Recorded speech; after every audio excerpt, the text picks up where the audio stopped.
Perfiles y perfilados acá en Telemax, ¿cómo están? Buenas noches, yo soy Sergio Valle. Me da mucho gusto saludarles esta noche en que vamos a abordar, hoy tenemos mesa de análisis, vamos a abordar al menos 3 temas, espero que nos alcance el tiempo porque luego mis invitados vienen muy cargados de argumentos para poner aquí sobre la mesa sobre 3 temas, lo que viene ya en poco tiempo, en unos días, el plazo que se vence con el tema de los aranceles, el plazo marcado entre los gobiernos de México y Estados Unidos para si Donald Trump va a imponer o no estos aranceles con los que ha venido amenazando, digamos, a la comunidad internacional y a nosotros particularmente por el tema de que somos socios comerciales. Han sucedido que hay sectores dentro de la Casa Blanca que tampoco están muy convencidos con eso que está haciendo Donald Trump. ¿Tú cómo ves, Víctor? Fíjate que veo una realidad que se acerca de manera inminente. Este es un juego de fuerzas donde el más poderoso está estableciendo condiciones para ganar concesiones. Es el caso de Estados Unidos sobre de México. Y evidentemente los aranceles es simplemente un artilugio de negociación que está utilizando para obtener algunas consideraciones del gobierno mexicano, donde el gobierno mexicano tiene que jugar con una astucia fundamental e inteligencia y conocimiento de la realidad norteamericana para poder colaborar y negociar con Estados Unidos en cuanto a lo que es de interés de los norteamericanos, es decir, de los ciudadanos norteamericanos, porque enfrentarnos de manera directa con Estados Unidos pues es una relación plena y totalmente asimétrica desde el punto de vista económico, comercial y no se diga militar. Ni se diga. Pues creo que por ahí va la presidencia de la República trabajando con pasos prudentes y cautos porque el bandaval viene. Y lo argumentamos en el sentido de lo que está pasando con Europa, lo que está pasando con Ucrania, que son economías más poderosas que la mexicana en su conjunto, y más sin embargo Donald Trump ha hecho a un lado en las negociaciones que él tiene como presidente de Estados Unidos con Rusia, ha hecho un lado a Europa, ha hecho un lado a Ucrania, entonces debemos prepararnos para un escenario inminente. ¿Tú crees? Cuentas, Víctor, se ha dicho mucho, o sea, detrás del tema de los aranceles está el tema de la seguridad. Es correcto, en la táctica norteamericana lo que se perfila desde el punto de vista del análisis de seguridad nacional es que los aranceles es el anzuelo con el que Donald Trump está atrapando al gobierno mexicano para negociar primero que nada, lo que ya se logró, que es la detención de los flujos masivos de migración. Luego, los flujos masivos, o más que nada masivos, desordenados de las drogas duras hacia Estados Unidos. Y por último, es lo que hoy por hoy está construyendo y que no se logra todavía visualizar, por lo menos en el discurso del gobierno de la República, de la presidenta Sheinbaum, que Donald Trump está construyendo ya la posibilidad de crear con México y Canadá lo que se denomina una unión aduanera. Es decir, ya no solamente seremos el CBP en la frontera sur mexicana de Estados Unidos con la Guardia Nacional, sino que ahora la unión aduanera lo que haría en los próximos años sería que los aranceles que determina en su conjunto los 3 países, y ahí será la base del Tratado de Libre Comercio, se establecen en absolutamente todas las aduanas. Es un proceso similar a lo que existe en la Unión Europea. Con esto, ¿qué hace Donald Trump? Simple y sencillamente le cierra el paso al crecimiento del dragón de Oriente en cuanto al proceso de exportaciones e importaciones que tiene.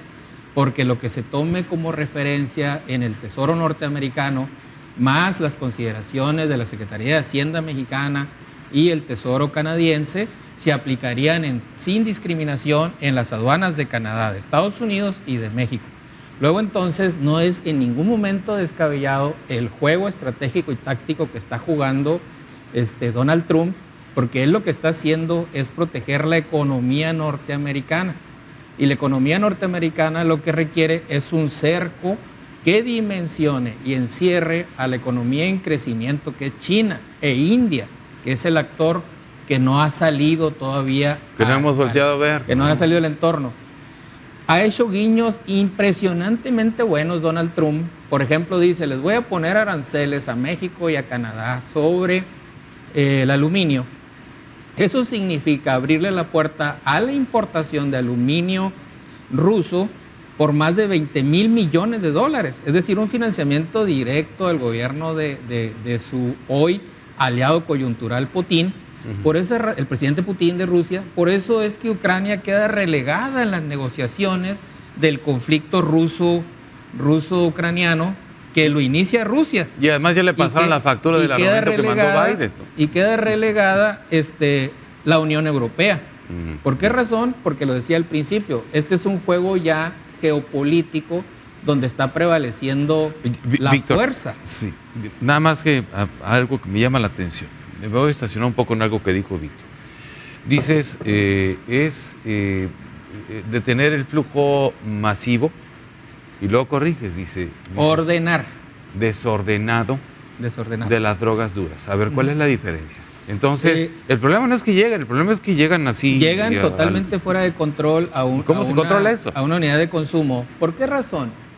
Ahorita Estados Unidos y México está en un momento impresionantemente bueno para detener el consumo de drogas duras. ¿Por qué razón? Para que un consumidor llegue a este tipo de adicción, como es el fentanilo, necesita ir pasando por una serie de etapas de consumo que generalmente inicia, si usted gusta, con el cigarro, que vamos a sanatizar el cigarro.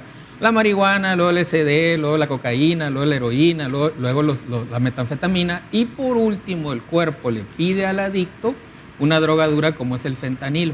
De hecho ya está en el mercado la droga que sigue después del fentanilo, que es el metacontafentanilo.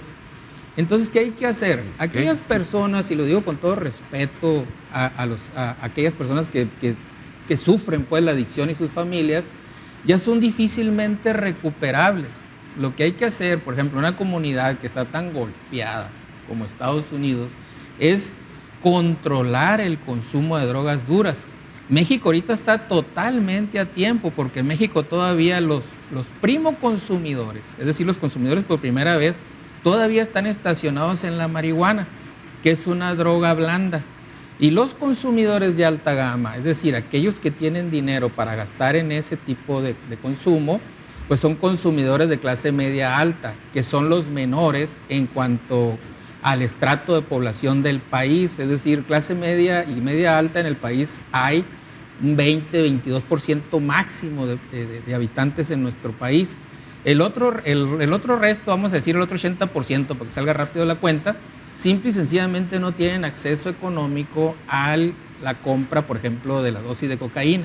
Están consumiendo drogas duras. ¿Qué hay que hacer?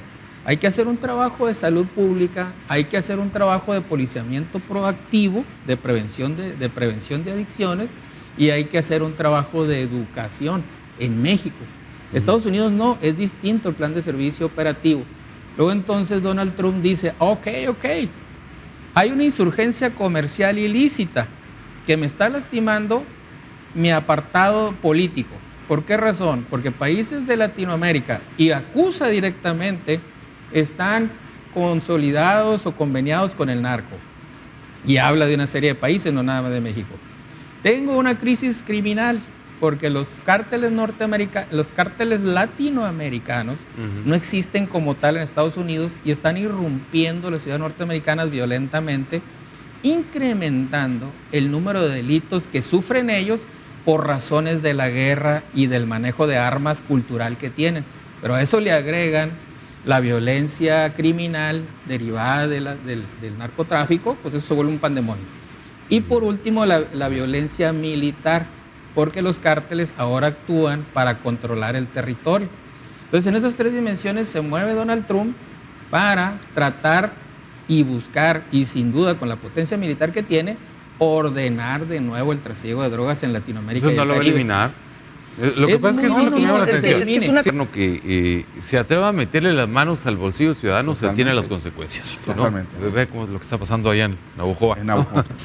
Víctor. Sin duda viene un proceso de inclusión, la concentración del poder, que indistintamente que sea Morena o que sean los partidos en el pasado, lleva específicamente a este tipo de eventos, que es la implusión. ¿Qué es la implosión? O sea, una explosión pero hacia el interior. ¿Por qué razón? Porque los que detentan el poder sienten que tienen la razón, que pueden ahora hacer una serie de reformas que ellos visualizan Más sin embargo, cuando hay un cúmulo de operadores y una estructura territorial diseminada por el país, en este caso, pues obviamente no es tan sencillo. El poder termina donde inicia la capacidad de movilización de la estructura. Y cuando la estructura tiene una disrupción, no está de acuerdo con los tomadores de decisión, simplemente la estructura se mueve en contra de, que es lo que le está pasando ahorita a los operadores de Morena. Martín Batres no puede negarse de que es un operador de Morena. Y de los mejores, además, sí, históricamente.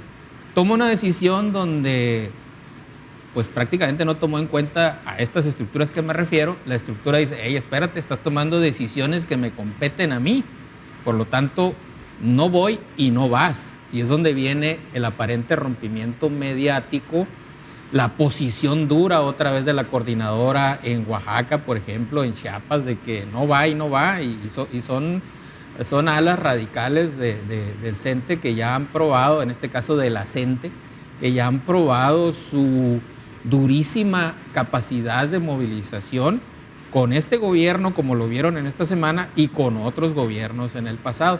Luego entonces, mi respetuosa sugerencia es que la operación política no puede perderse en una visión desde la estructura del escritorio, sino que si tanto se habla del ras de suelo, bueno, esas decisiones tienen que ser tomadas precisamente ras de suelo, porque si esto se vuelve un ejemplo, pero sobre todo se repite en otro tema, sí verdaderamente está en un proceso disruptivo que puede afectar la capacidad de movilización de Morena.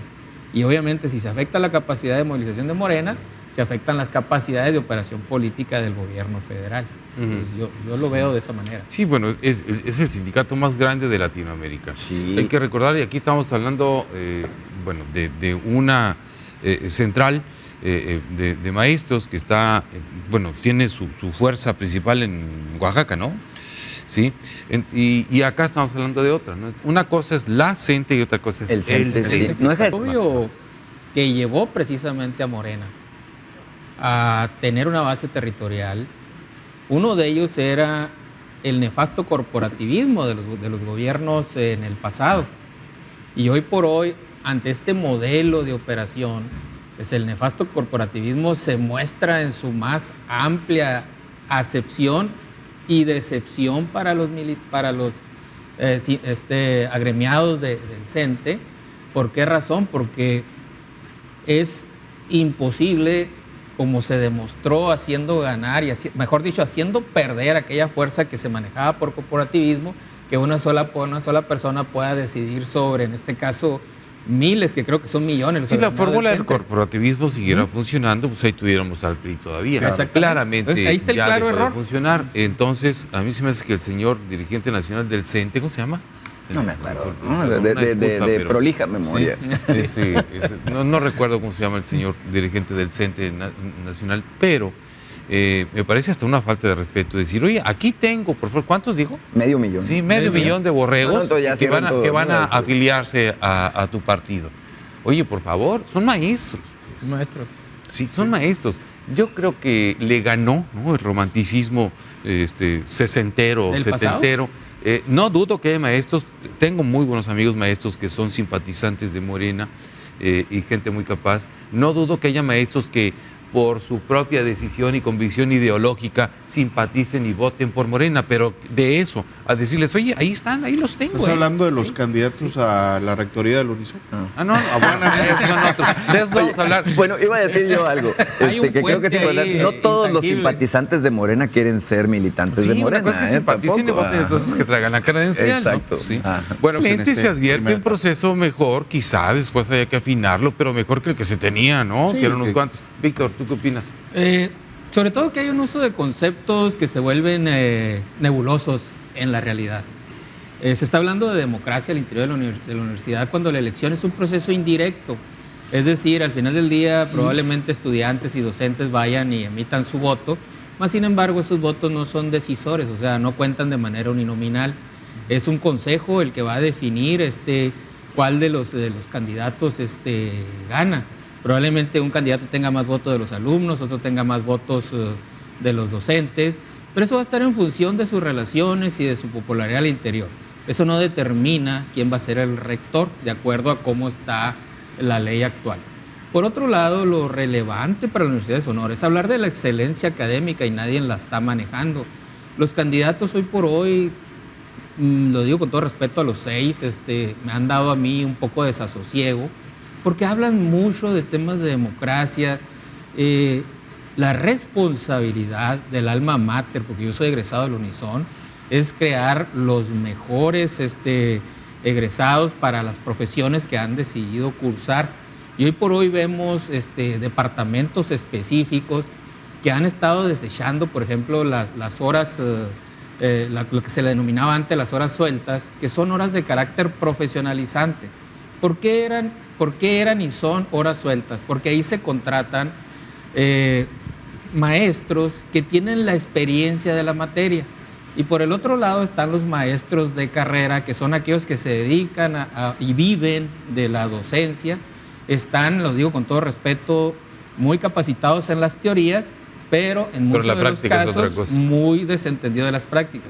Entonces esa combinación que la Universidad de Sonora tiene y que aún persiste en la ley actual, simple y sencillamente está siendo avasallada por los actuales mandos, y incluso los sindicatos ya operan para determinar qué maestro va a ocupar las horas sueltas. Entonces las horas sueltas están siendo ocupadas por maestros teóricos, vamos a llamarle con todo respeto, no por maestros profesionalizantes. Si podemos llevar el debate a ese nivel de los 6 candidatos a rectoría, creo que el resultado, si quien fuere de los 6 fuera electo, va a ser muy promisorio para el estado de Sonora y evidentemente va a ser una victoria para el impulsor de la ley actual, que fue el gobernador Durazo. Bien, a ver, su conclusión, por favor. Víctor, ¿tu conclusión? Sin duda, la Universidad de Sonora tiene el gran reto del escenario STEM, es decir, las ciencias, tecnologías, arte y matemáticas. Es lo que viene. Las carreras de carácter social poco a poco van siendo desplazadas en el mercado laboral, y en cambio las carreras de carácter técnico van a ser sumamente demandadas. Hoy por hoy, un egresado de la Universidad de Sonora del área de tecnologías o de ingenierías tendría una predisposición mayor a ser contratado en el mercado laboral, por ejemplo, de la industria de los chips y todo lo que viene, de la ciberindustria, que por ejemplo un egresado, lo digo con todo respeto, de Derecho, que siempre va a ser necesario, pero no tanto ya como en la cantidad de egresados que están saliendo, no solamente del Unison, sino de todo el cúmulo de universidades en Sonora. Entonces creo que hay un gran reto, no solamente del Unison, sino de la Comisión Estatal de Educación, para determinar qué futuro esperamos para nuestro estado. Víctor Félix, muchas gracias. Al contrario, amigos míos, agradecido. Alan Caso Parra, muchas gracias. Sí.